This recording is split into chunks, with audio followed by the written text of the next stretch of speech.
दोस्तों, नमस्ते, प्रणाम। जितने हमारे यूट्यूब फैमिली है सबको हमारे तरफ से राधे राधे।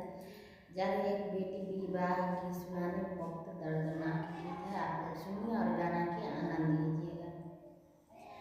नैहर नागरिया राजधानी, ससुर गलियानी को न लागे। नैहर नागरिया राजधानी, ससुर गलियानी को न लागे। नीको न लागे दादा विदा कइके दुअरवा पर रोवे। दादा विदा कइके रोवे दुआर पे। मंडप में रोवे दादी रानी, ससुर गलियानी को न लागे। मंडप में रोवे दादी रानी, ससुर गलियानी को न लागे।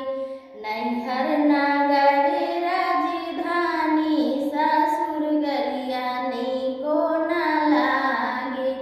नीको न लागे हो, नीको न लागे।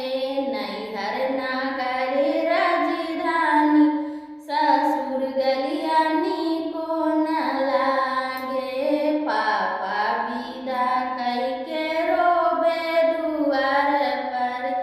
पापा विदा कइके रोवे दुआर पर। मंडप में रोवे मम्मी रानी, ससुर गलियानी को न लागे। मंडप में रोवे मम्मी रानी, ससुर गलियानी को न लागे।